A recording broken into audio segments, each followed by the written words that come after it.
My name is Julia Fox, 29 years old, a captain in the United States Army. I learned that in the military, your rank is your identity. But I never expected that in my own family, my rank would be an insult. At the VFW Post gathering in Savannah, amidst the air thick with the smell of beer and old war stories, my father, General George Fox, raised his glass. His eyes swept past me, cold and vacant. "Legacy," he said, his voice echoing through the quiet room. "I have no son to carry it on." He paused, a cruel smirk touching his lips. "I only have Captain Fox." The entire room held its breath. She wears the rank, but she'll never understand the weight of this legacy. She was born to follow orders, not to lead. I felt dozens of pairs of eyes on me, not with sympathy, but with a morbid curiosity. I stood there, motionless, publicly executed by my own father. He was wrong. He knew nothing about the key my grandfather left behind, and he certainly didn't know that it would unlock a truth that could level his entire counterfeit world. Let me know where you're watching from in the comments, and hit that subscribe button if you've ever had your very existence denied by the people who were supposed to love you most. This fight is for all of us. Just minutes before that fatal speech, I'd been feeling a rare, unfamiliar warmth spread through my chest. It was a flicker of pride. General Miller, an old friend of my father's from his days at the Citadel, had clapped me on the shoulder, his grip firm and respectful. His breath smelled faintly of good bourbon.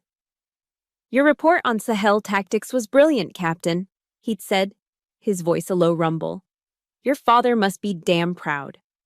I just smiled, the professional, tight-lipped smile I'd perfected at West Point.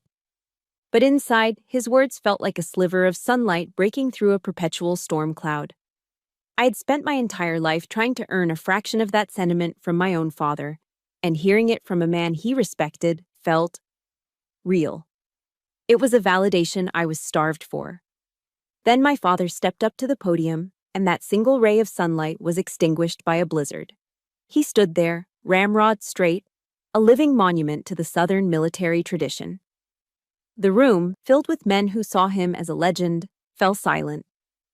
I watched him, my training kicking in, analyzing his posture, the subtle tension in his jaw. When he said, "I only have Captain Fox," the way he emphasized my rank wasn't respect. It was a weapon.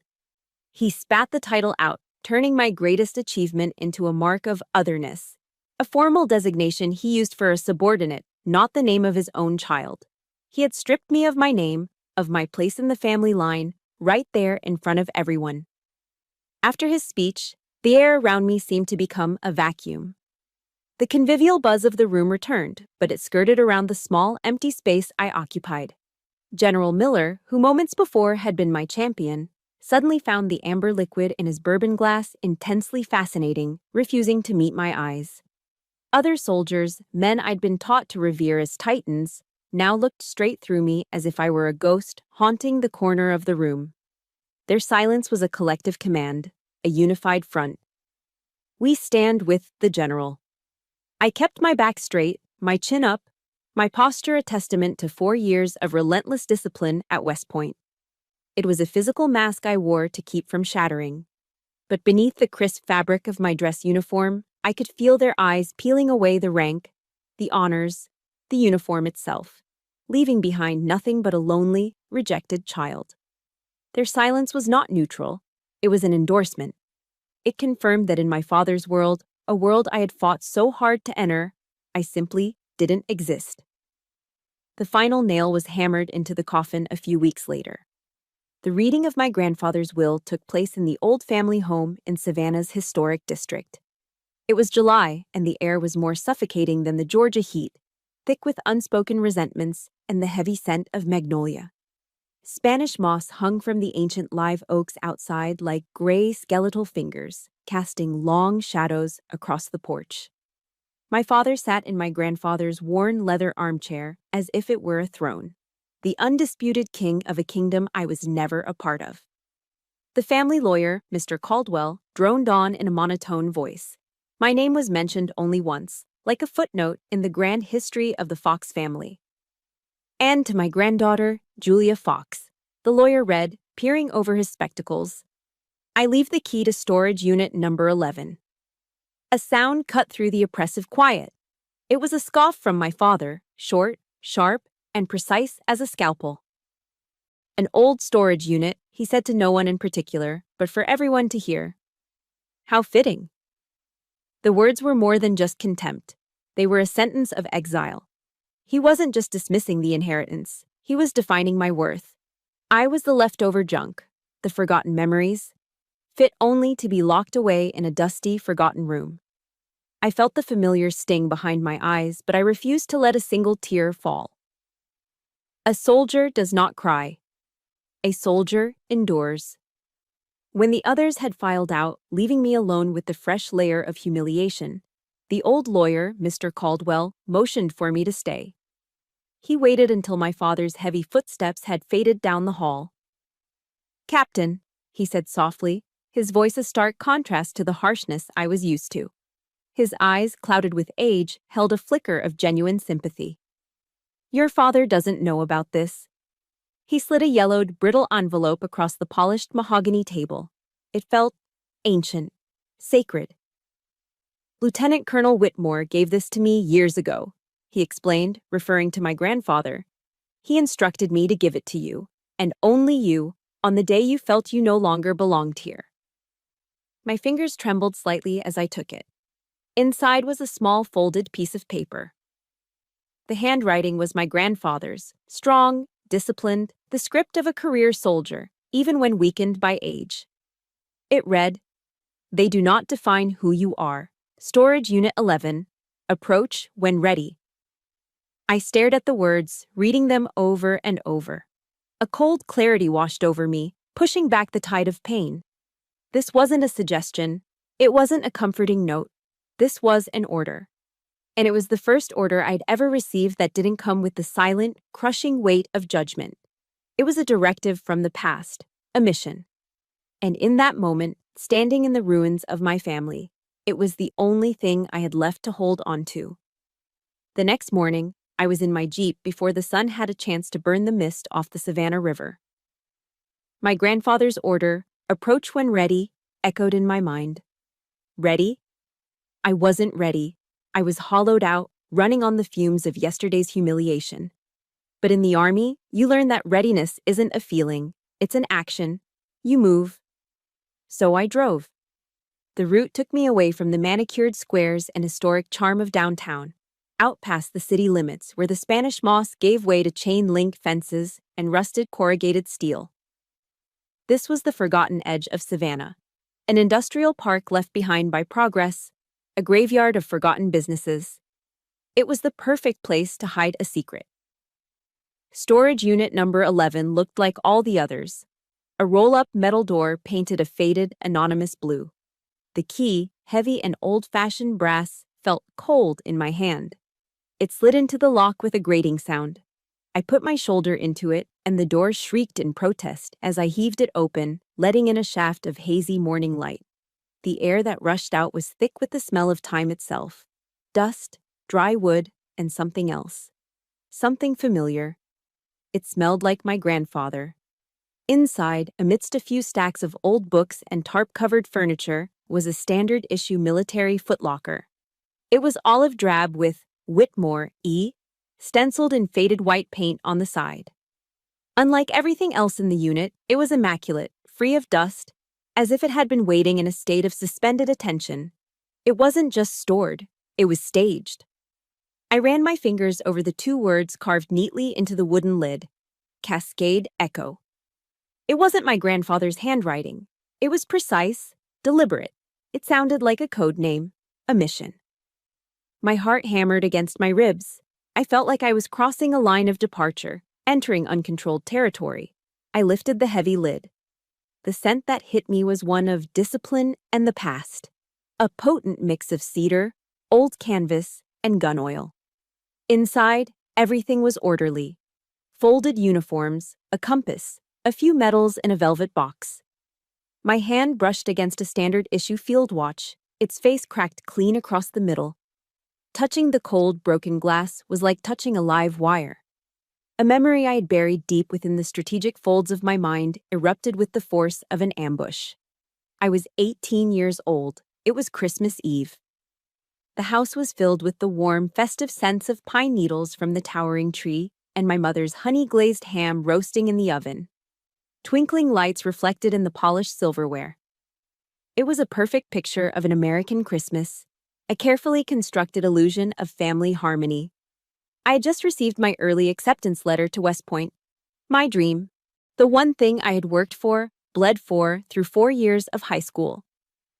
I made my announcement at the dinner table, my voice trembling with a joy I couldn't contain. For a moment, there was silence. My father, sitting at the head of the table, didn't even look at me. He just gave a curt nod, a dismissal, before turning to my cousin, Mark, who had recently dropped out of community college. "Well," my father said, raising his glass of whiskey, "at least Mark here knows how to enjoy his life." The comparison was a physical blow, knocking the air from my lungs. Then, my mother placed her hand over mine. Her touch was soft, her smile sweet, but her words were pure acid. "Oh, honey, I'm so proud of you. I really am," she cooed, her voice dripping with southern charm. "But West Point, it's all men, darling. You'll never find a good husband there." Just like that, my life's greatest achievement was reduced to a marital liability. It wasn't just that they didn't see my victory. They saw it as a flaw, a perversion of what I was supposed to be. I remember looking down at my plate, at the festive swirl of cranberry sauce, and feeling utterly, completely alone.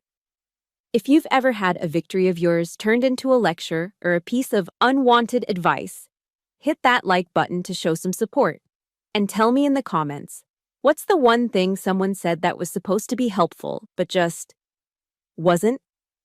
I shook my head, the motion sharp and deliberate, pulling myself out of the memory's grip.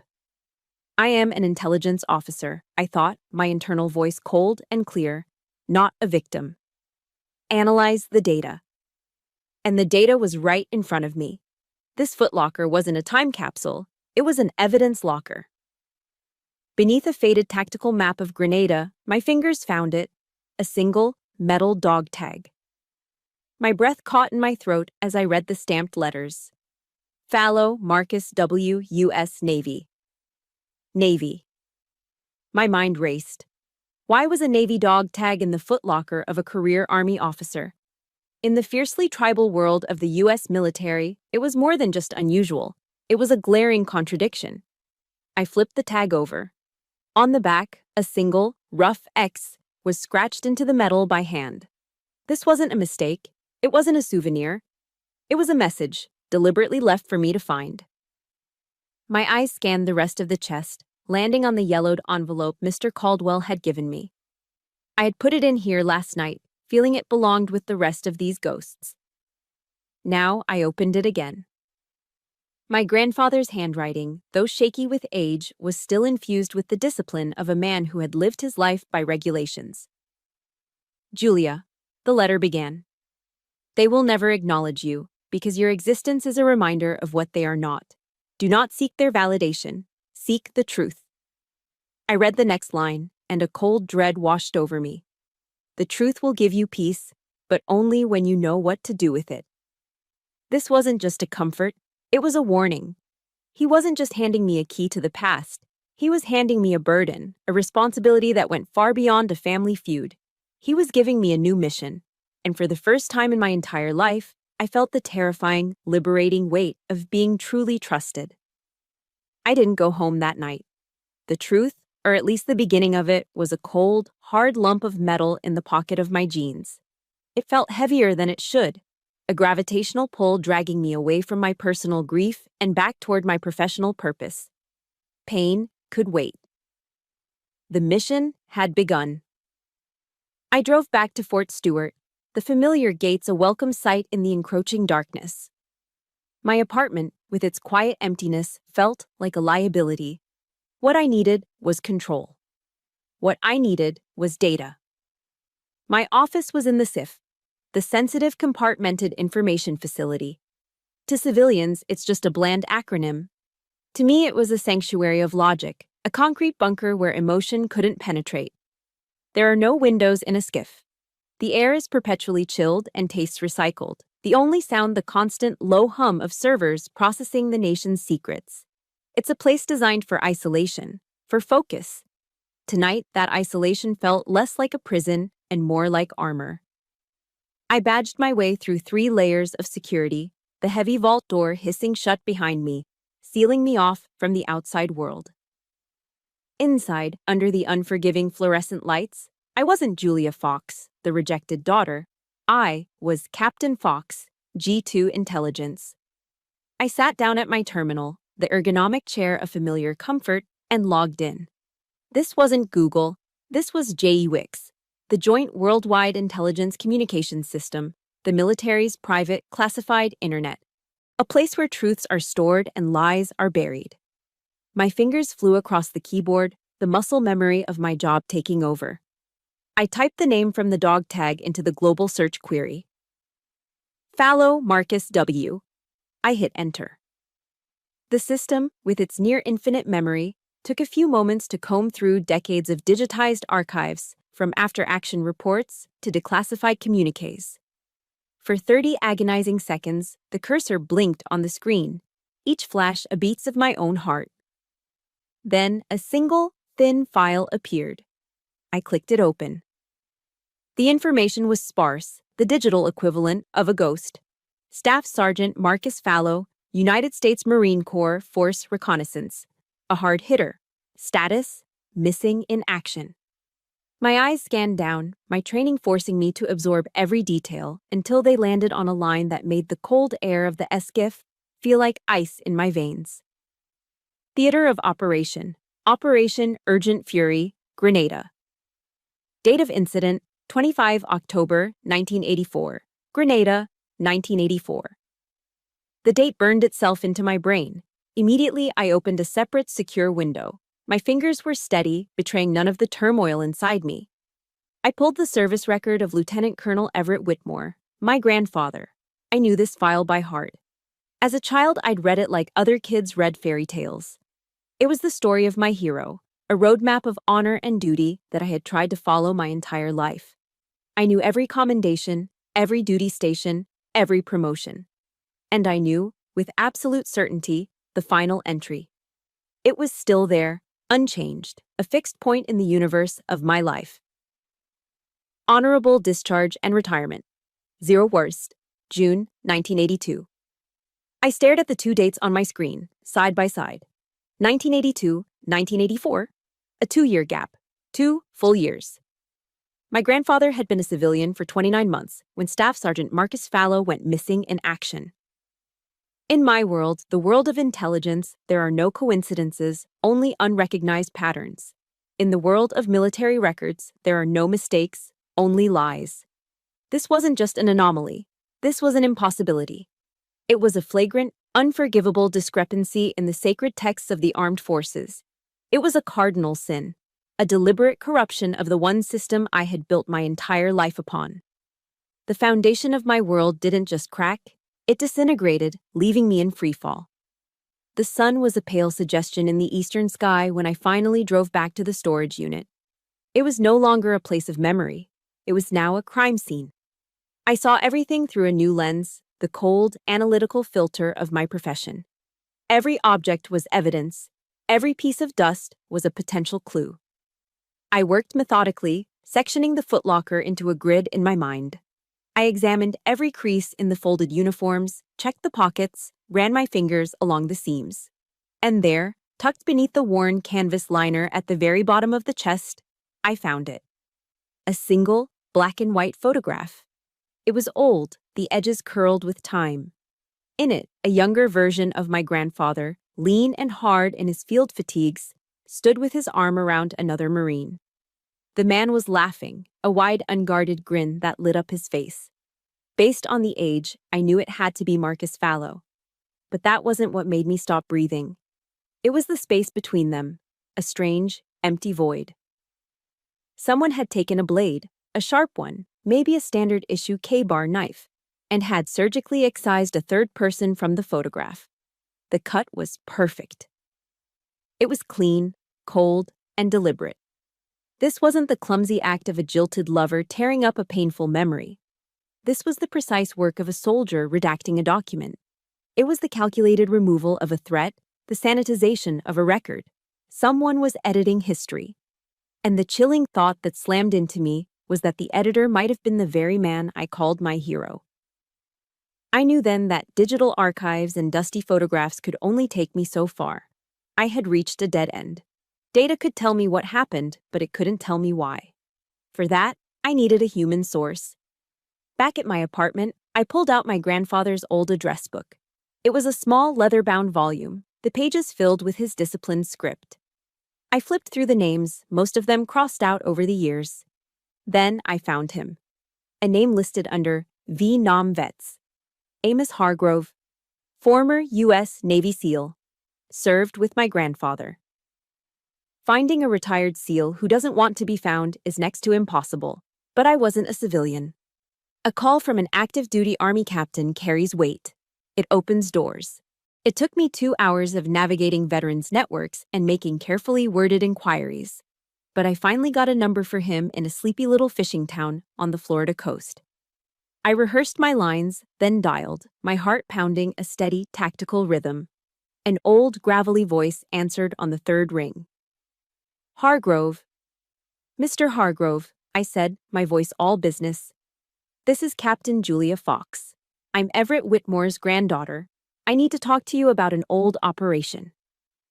The silence on the other end of the line was heavy, thick with caution and years of unspoken history. I could practically hear him sizing me up, deciding if I was a threat. Finally, the tired, raspy voice came back, resigned.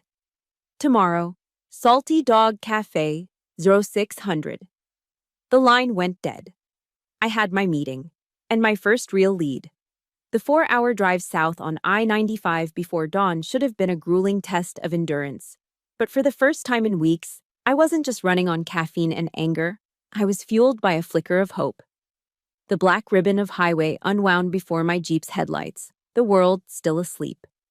In the solitude of the driver's seat, I allowed myself a luxury I hadn't felt since before the VFW meeting. Optimism. Amos Hargrove was my only lead, a ghost from my grandfather's past. But his voice on the phone, it held something I hadn't heard in years. Respect. He hadn't asked questions. He didn't demand explanations. He heard the name, Everett Whitmore, and that was enough. In that brief professional exchange, I wasn't the disgraced Captain Fox. I wasn't my father's failed legacy. I was Everett Whitmore's granddaughter. The title connected me to a heritage of honor, not one of shame. That feeling, that sense of belonging, however tenuous, was a powerful propellant. It was a taste of the validation my father had so cruelly withheld. For a few precious hours, I let myself imagine finding more than just answers in that little Florida cafe. I let myself imagine finding an ally, maybe even a friend, someone who knew the man my grandfather truly was, not the silent, distant figure I remembered. The thought was a small, warm glow in the cold emptiness of my investigation. It was 0500 hours, 5 o'clock in the morning. The sky was beginning to bruise with the first hints of purple and orange to the east. The GPS showed I was 30 minutes from my destination, a sleepy coastal town just over the state line. The hope in my chest felt solid, real. And then my phone rang. The sound was a violent intrusion in the quiet cab of the Jeep. I glanced at the screen. Blocked number. My training took over instantly. My posture straightened. My senses went on high alert. This wasn't a social call. I thumbed the answer button. Fox? Captain Fox? The voice was male, deep, and utterly flat. It was a voice that had been scrubbed clean of all emotion, a voice that registered no surprise, no anger, no curiosity. It was the voice of a man who was merely a function, an instrument. This is she, I said, my own voice betraying none of the sudden tension coiling in my stomach. Your meeting with Hargrove is canceled. It wasn't a suggestion. It wasn't a request. It was an order delivered with the casual authority of a man who had never been disobeyed in his life. My hand tightened on the steering wheel, my knuckles turning white. Who is this? I demanded, keeping my tone even, professional. Someone advising you to turn your car around and drive back to Fort Stewart, the voice replied, the pace of his words unhurried. Forget the name Marcus Fallow. There are campaigns that aren't in the service records, Captain. Don't make yourself collateral damage. A chill, entirely separate from the morning air, snaked its way up my spine. Collateral damage. The term was clinical, impersonal. It was how you described an unavoidable tragedy, an acceptable loss. He was telling me that my life was expendable. I forced myself to breathe. In, out. I don't know what you're talking about, I said, the lie smooth and practiced. Deny everything. It's the first rule of engagement. There was a pause on the other end, but it wasn't one of hesitation. It was the pause of a teacher giving a slow student a moment to catch up. Then let me be clearer, the voice continued, its dispassionate tone somehow more menacing than any threat. Cascade Echo is a Regulation 302 Alpha operation. It doesn't exist. If you keep digging, Captain, no one is coming to save you. Because officially, you're not in any danger. The line clicked. He was gone. The silence he left behind was deafening. It was heavier, more profound than the quiet that had come before. I was alone in my car, doing 70 miles an hour down a dark highway, but I felt exposed, as if I were standing naked in a spotlight. Regulation 302 Alpha. The designation wasn't in any field manual I'd ever studied. It wasn't in any official list of protocols. It was slang.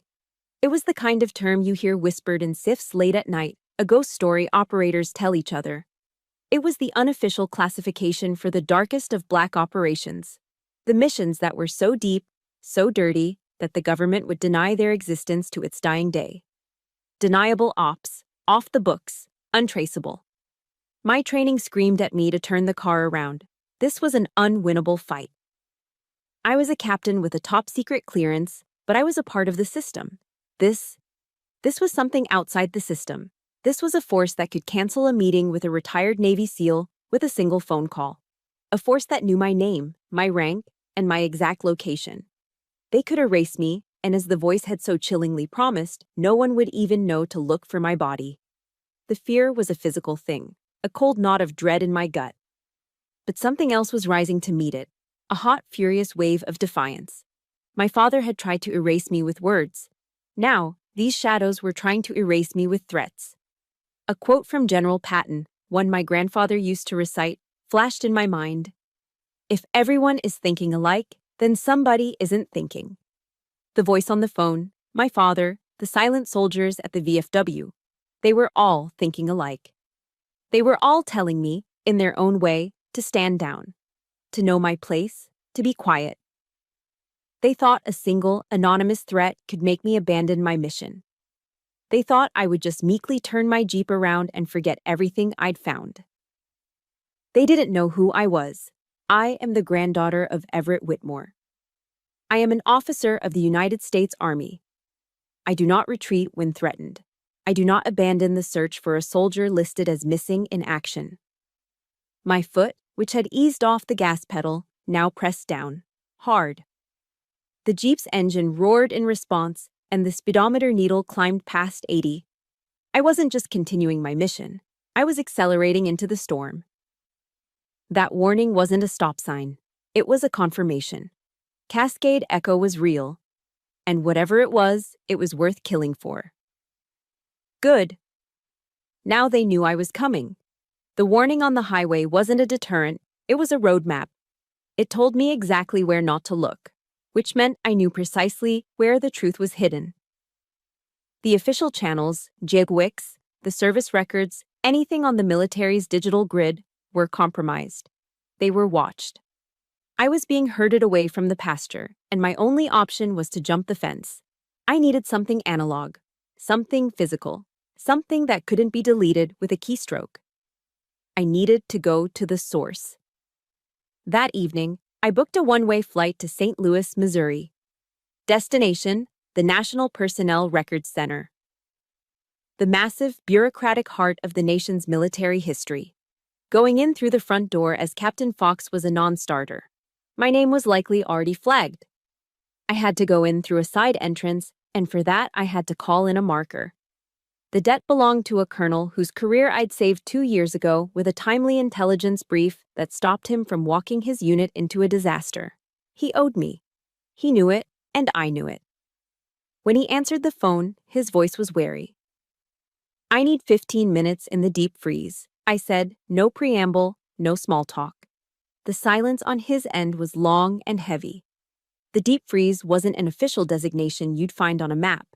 It was an insider's term for the high-density, climate-controlled subterranean levels, where the most sensitive and often darkest records were kept under lock and key. It was the nation's memory hole. "Julia, whatever you're into, you need to walk away," he finally said, his voice a low warning. "I can't," I replied. "Sir?" Another long pause. I heard him sigh, the sound of a man weighing his pension against a debt of honor. "You have 10 minutes," he said, his voice grim. "I'll have someone meet you at the West Loading Dock at 2200. Don't be late. And Julia? Don't let anyone see you. I was never part of this." The call ended. This was it, the final gamble. If I was caught, it wouldn't be a reprimand. It would be a court-martial, the end of my career, the loss of everything I had ever worked for. I accepted the terms. The deep freeze lived up to its name. The air was frigid and dry, smelling of old paper and preservation chemicals. My contact was a nervous, older archivist who didn't look at me. He simply pointed toward a single, antiquated computer terminal glowing green in the oppressive dark and then melted back into the shadows. The room was a cavern of metal shelving, stretching up into darkness and disappearing into infinity in every direction. The silence was absolute. My 10 minutes were ticking. I sat down, my fingers cold on the keyboard. I typed in the only access code I had, the 2 words from the lid of the footlocker. Cascade Echo. The screen flickered. A new prompt appeared. Secondary authentication required. My mind raced back to the tactical map of Grenada I'd found in the chest. It was covered in grid lines, coordinates, operational markings. But one set of numbers had been circled, faintly, in pencil. A coordinate that corresponded to nothing on the map. It wasn't a location. It was a password. I typed in the 8 digits, 45AT1984. My breath hitched. The screen blinked once, then twice. And then, a single file materialized from the digital ether. A file designation that made no official sense. File 12 Alpha CE. My heart was a frantic drum against my ribs. I opened it. The file was a dense mosaic of redacted reports, encoded communiques, and cold, clinical military jargon. It was an operational history, but one with huge, blacked-out holes. I scrolled faster, my eyes scanning for keywords. Fallow, Whitmore, Grenada. My time was running out. Then I saw a subsection heading. It was a standard intelligence assessment category, but seeing it here in this context felt profane. Section 4. Collateral Risks, Exploitable Weaknesses. I clicked on it, and the world fell out from under me. There was only one entry, a single, typewritten line, as cold and impersonal as a coroner's report. Asset E, daughter of TFW, age 3, Savannah, GA, birth name, Theophania F. Whitmore. I read the line again, and again. The words swam before my eyes, refusing to make sense. Theophania. The name was a ghost on my tongue. My mother's choice, a beautiful, old-world name from a saint she admired. A name my father had dismissed as too soft, too weak, changing it to Julia before I was old enough to know the difference. It was me. I was Asset E. A wave of nausea churned in my stomach, hot and acidic. In this file, this dark history of a mission gone wrong, I wasn't a person. I wasn't a daughter or a granddaughter. I was a risk, a vulnerability, a potential target.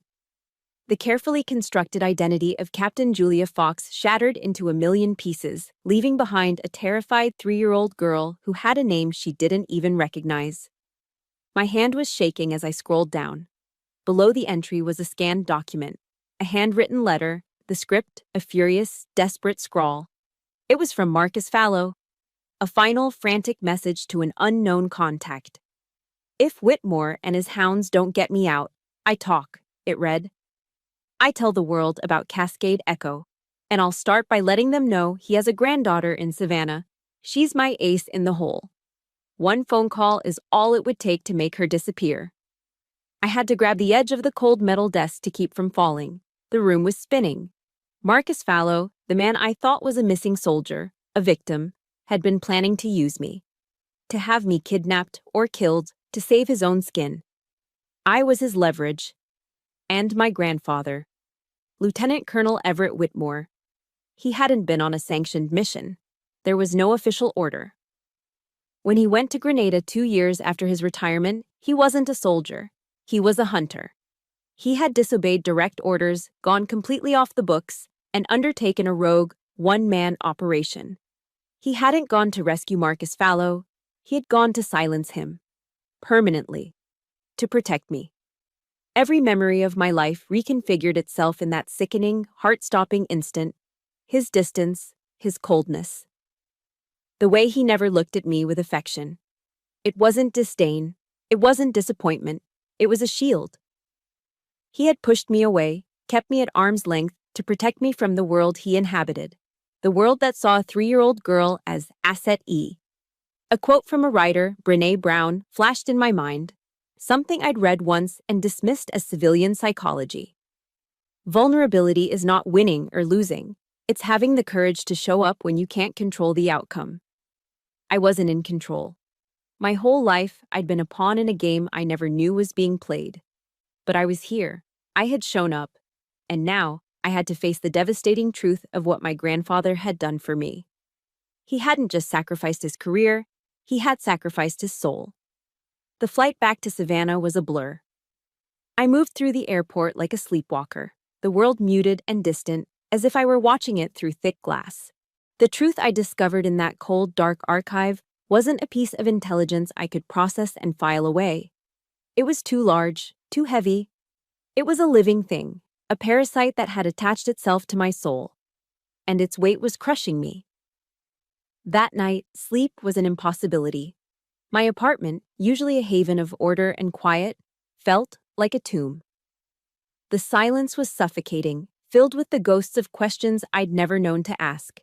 The line from the file replayed in my mind on an endless loop. Birth name?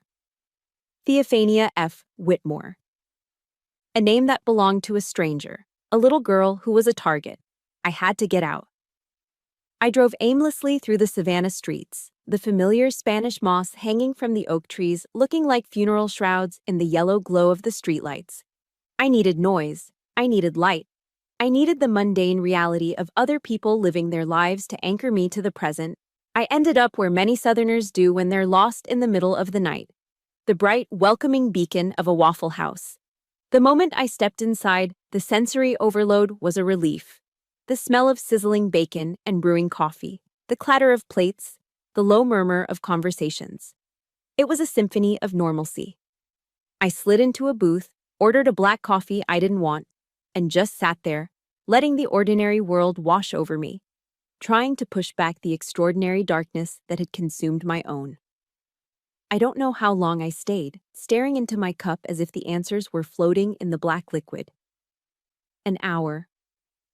Maybe 2. Finally, the suffocating feeling in my chest eased just enough for me to breathe. I paid my bill and walked back out into the cool, humid air of the parking lot, and that's when my training screamed at me. He was leaning against the driver's side door of my Jeep, one foot crossed over the other, perfectly at ease. He was tall, broad-shouldered, wearing a simple nylon bomber jacket despite the Georgia warmth. In the dim light, I could just make out the symbol on his dark blue ball cap, the iconic trident of a Navy SEAL. My blood ran cold, but I didn't hesitate. I didn't slow my pace. Fear was a luxury I couldn't afford. I stopped 5 feet in front of him, squared my shoulders, and did the only thing I knew how to do. I reported for duty. "I am Captain Julia Fox," I said, my voice clear and steady, cutting through the night air. The man, who had been watching me with a completely neutral expression, straightened up. It was a subtle shift, but I recognized it instantly. He wasn't seeing a frightened woman in a parking lot anymore. He was seeing an officer. His posture changed from casual repose to something akin to parade rest. He gave me a single, sharp nod, a gesture of respect from one professional to another, then pushed himself off my car, turned, and walked away, disappearing into the shadows as silently as he had appeared. And I understood. He wasn't a threat. He was a sentry. A guardian angel in a bomber jacket, dispatched to ensure I was safe after I'd kicked the hornet's nest. The community, as the voice on the phone had called it, wasn't hunting me. They were protecting me. Protecting the granddaughter of one of their own. As if on cue, my phone vibrated in my pocket. I pulled it out. Blocked number. I answered without a word. It was the same flat, emotionless voice. The operator. But the tone wasn't a warning this time. It was a debriefing. "You know," he said. It wasn't a question. "Yes," I replied, my voice barely a whisper. Everett Whitmore acted against protocol. The voice stated, a simple reporting of facts.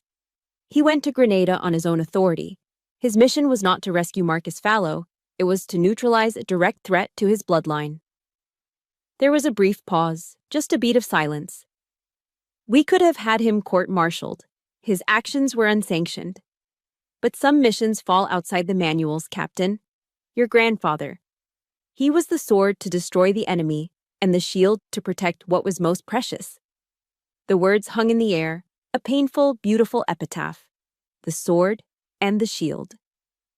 It was the most honorable description of a soldier I'd ever heard, and it broke something deep inside me. Why? The question tore from my throat, raw and ragged, the carefully constructed walls of my military discipline crumbling into dust. My voice cracked for the first time. Why was he so cold to me? My whole life. He looked at me like I was a stranger. For the first time, a trace of something other than cold professionalism entered the operator's voice. It was almost empathy. Because that was the only way to protect you, Captain, he said, his tone softening just a fraction. In our world, love is a security breach. It's a vulnerability that can be exploited. After Grenada, he knew that. He had to erase you from his life, push you away, to make sure no one could ever use you to get to him again. His distance, that was his battlefield. He fought on it every single day of his life so that you could be safe. The line went dead. I stood alone in the empty Waffle House parking lot, the phone still pressed to my ear, and the tears, the ones I had held back for my entire life, finally came. They weren't tears for the little girl who felt unloved. They were for the old soldier who had been forced to treat his greatest love like a classified secret. The man who had shouldered a burden of silent, lonely sacrifice every single day, just for me. All those years of seeking his approval, of feeling like a disappointment, I had misunderstood everything. His coldness wasn't rejection, it was his ultimate act of protection. If you've ever had a parent, a grandparent, or someone you loved who showed their love in a complicated, difficult, or silent way, please support this story with a like, and if you feel comfortable, just comment with the words, "I understand." Because sometimes the greatest battles are the ones we never get to see. I hadn't been abandoned. I had been protected. All along, I was his most important mission. The revelation in the Waffle House parking lot didn't bring peace.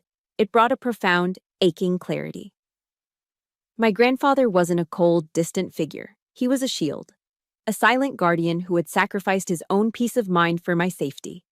The weight of that knowledge settled upon me, not as a burden, but as a sacred duty. His story couldn't remain buried in a forgotten footlocker and a black site file. His honor had to be restored. Back in my small Savannah apartment, I sat at my laptop. The pre-dawn light began to filter through the blinds, casting long shadows across the floor. On the table beside me, I had arranged the evidence like a soldier laying out a field kit. The faded tactical map of Grenada, the cold steel of Marcus Fallow's dog tag, and a printed copy of the file designated 12 Alpha CE.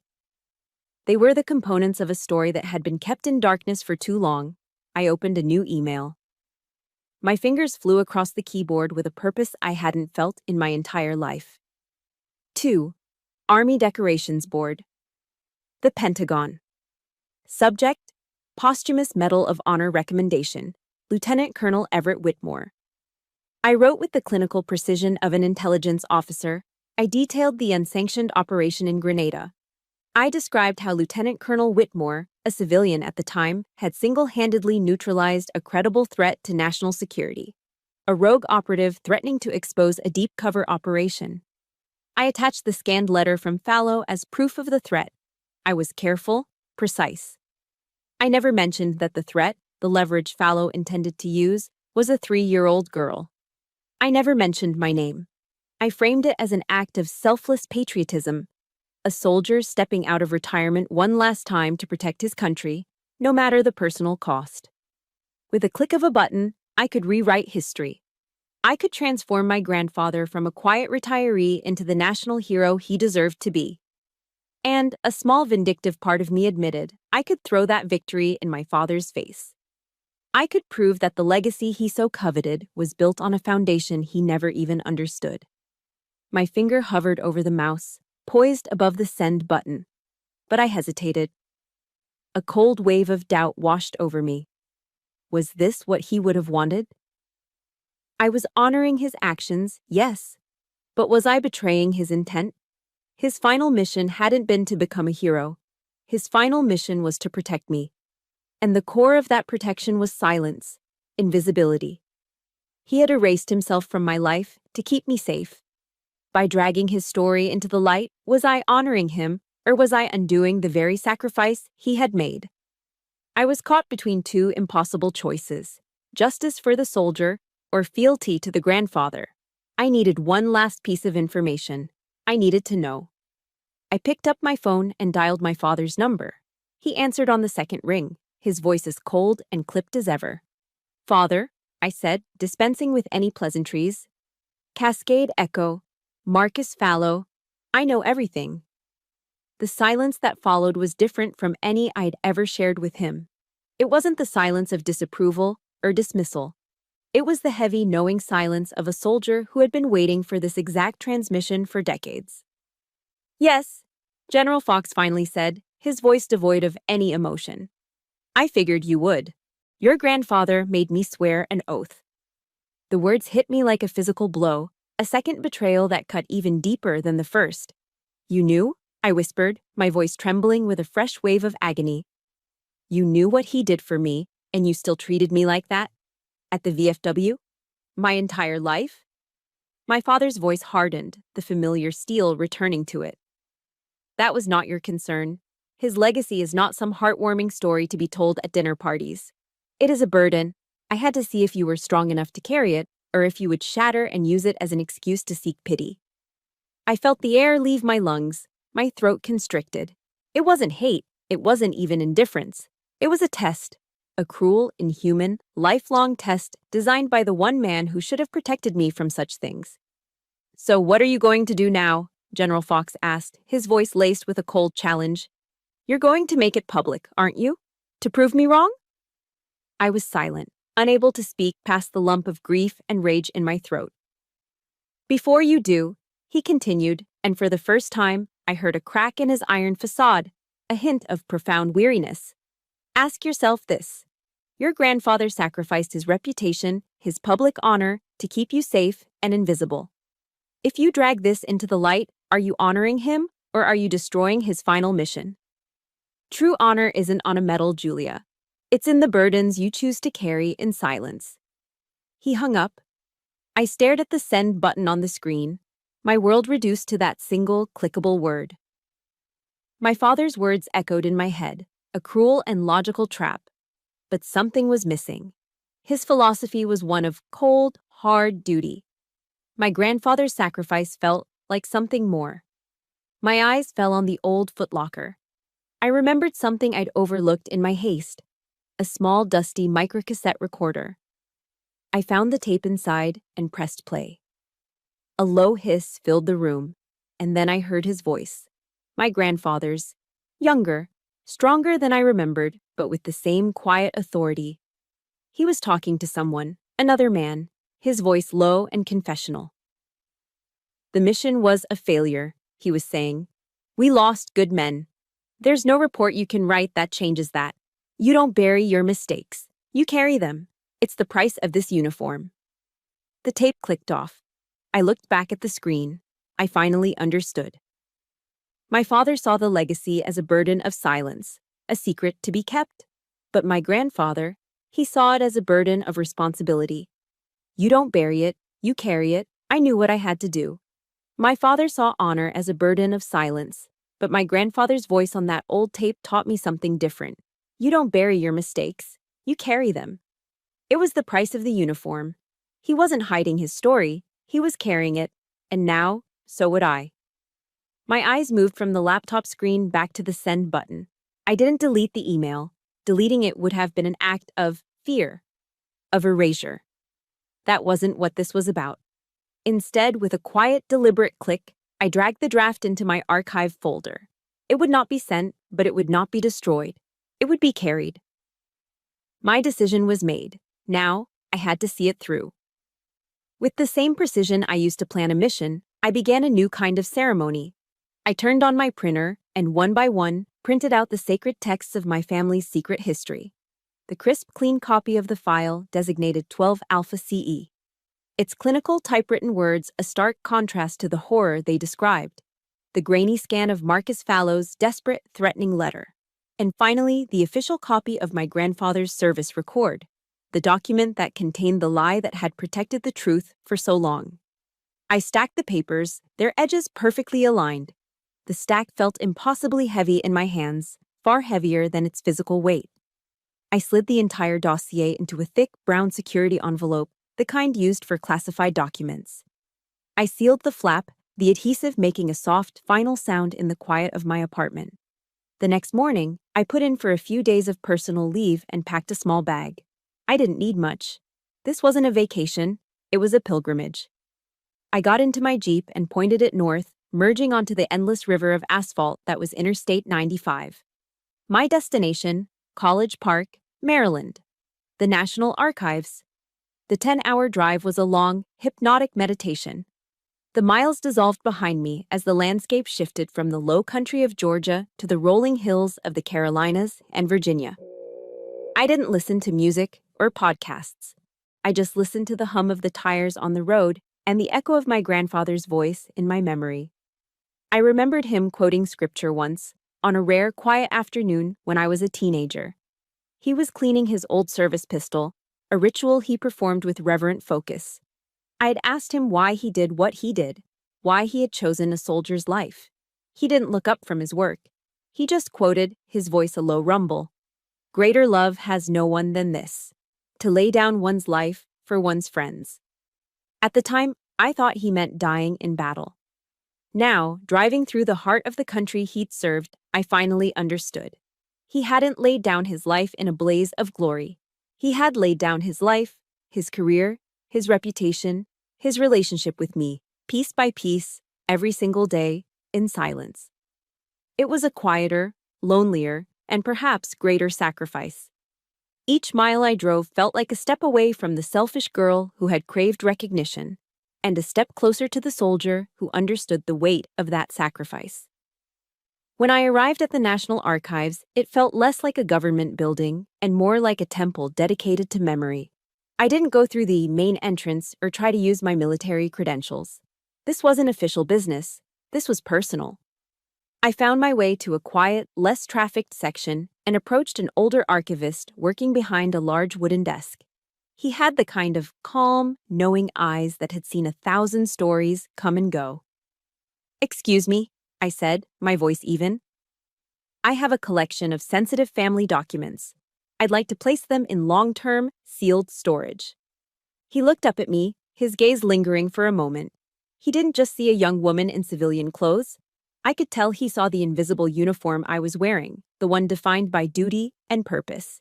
He saw a soldier. He gave a slow, understanding nod and slid a form across the desk without a word. The form was simple: name, date, contents. But then there was a line that asked, "Reason for sealing."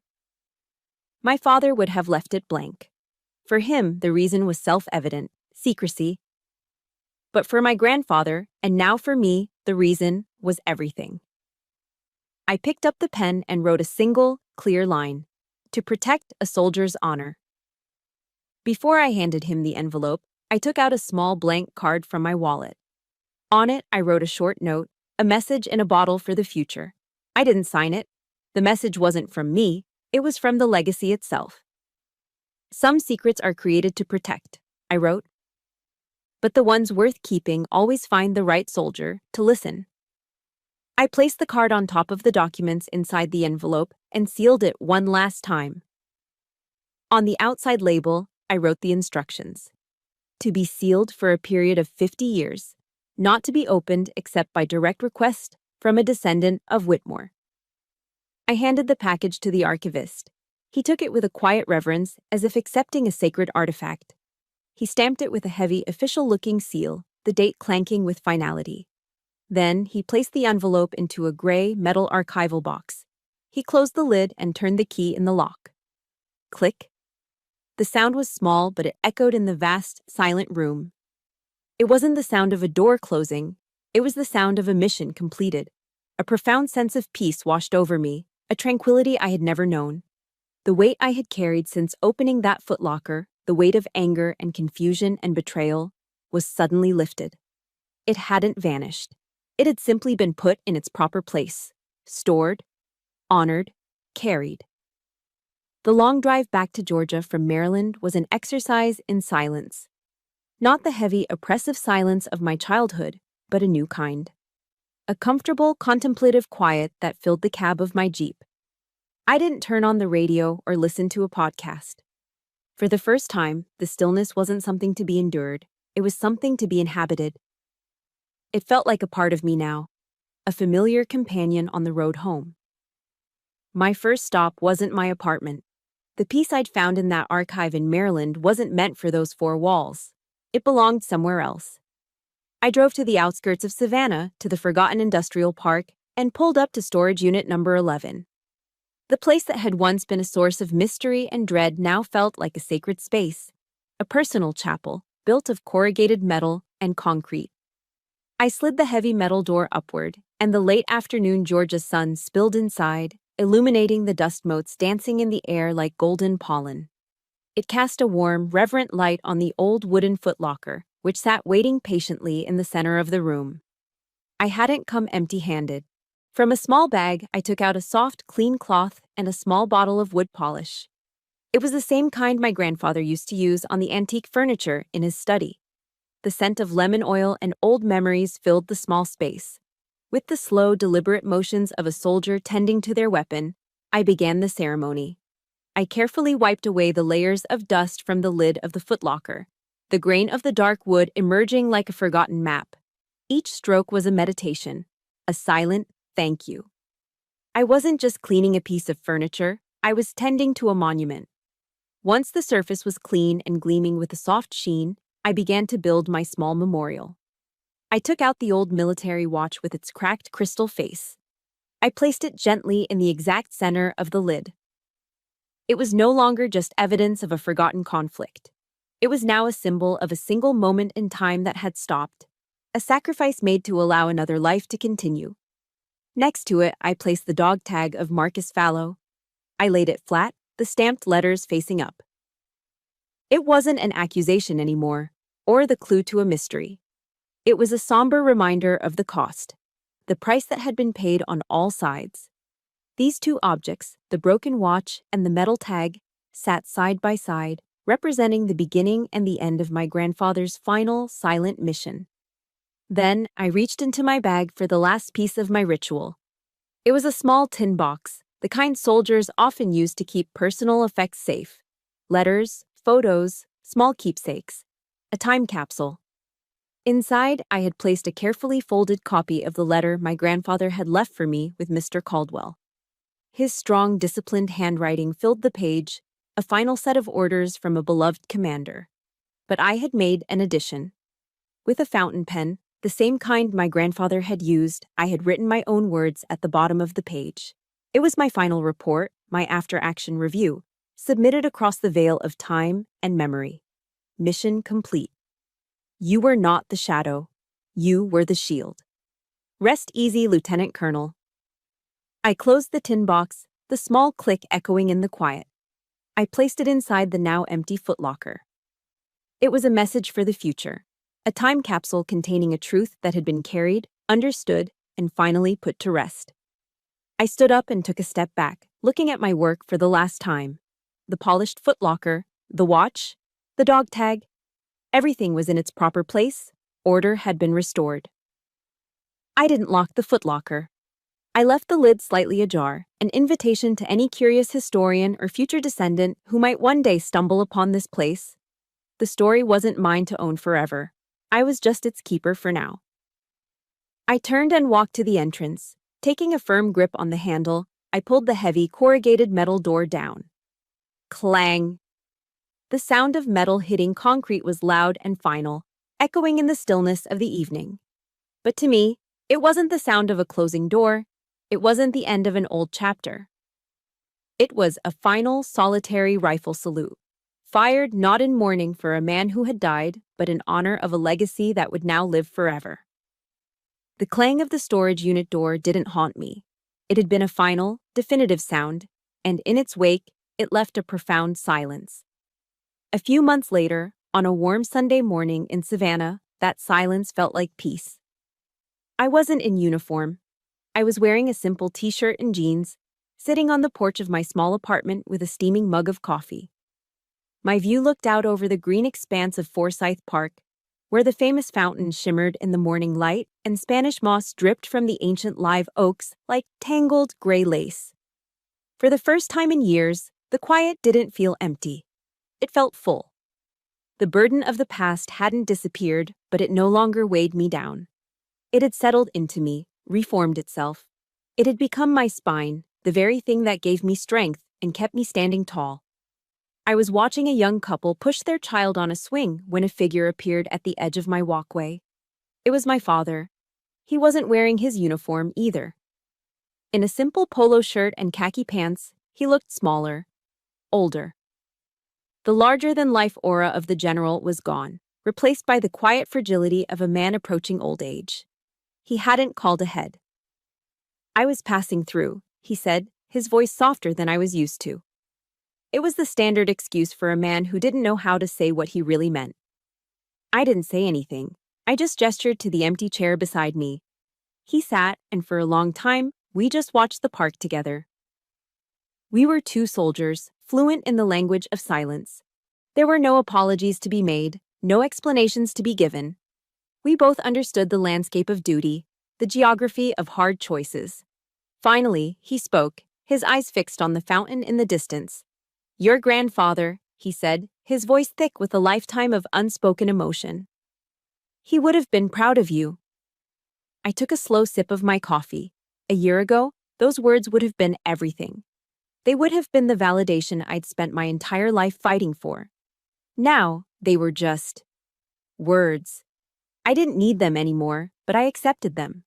Not as an apology, but as a truce. A quiet acknowledgement that we were both soldiers, carrying our own burdens, fighting our own silent wars. I simply nodded. And in that moment, the long battle between us was finally over. My life found a new rhythm after that. At Fort Stewart, I threw myself into my work with a renewed sense of purpose. One afternoon, I was assigned to mentor a newly commissioned second lieutenant fresh out of West Point. Her name was Eva. She was brilliant, driven, and full of the same fierce, simmering doubt that had once consumed me. I saw myself in the way she always felt the need to prove herself twice as hard as her male counterparts. After a particularly grueling field training exercise, we were cleaning our rifles in the humid Georgia air. She was quiet for a long time before she finally looked at me, her young face etched with fatigue and uncertainty. Ma'am, she began, her voice low. How do you do it? All of it. The pressure, the judgment. How do you carry it all? I looked at her, and in her tired, questioning eyes, I saw the ghost of the young cadet I used to be. The girl who was desperate for a map, for a sign that she was on the right path. She hesitated, then added, I mean, everyone knows about your father. Your family legacy must be heavy. I stopped polishing the bolt of my rifle and looked at her. A genuine smile, warm and unforced, spread across my face. The bitterness that had defined me for so long was gone, replaced by a quiet, settled wisdom. I shook my head gently. Legacy isn't a name on a building or the medals left to you, I said, my voice calm and clear. My grandfather taught me that. The real legacy. It's the strength, the integrity, and the kindness you leave in other people. I reached out and placed a hand on her shoulder. Her tired posture straightened just a little. And that, I continued, looking her straight in the eye, is the legacy you get to build for yourself. Starting right now. I turned my gaze toward the horizon, where the sun was beginning to set, painting the sky in shades of orange and purple. I couldn't rewrite my grandfather's file. I couldn't give him the public honor he deserved. But I finally understood his mission, and now I had my own. To be the shield for the next generation. To be the person for Lieutenant Eva that I had so desperately needed when I was her age. Captain Julia Fox. Soldier. Granddaughter.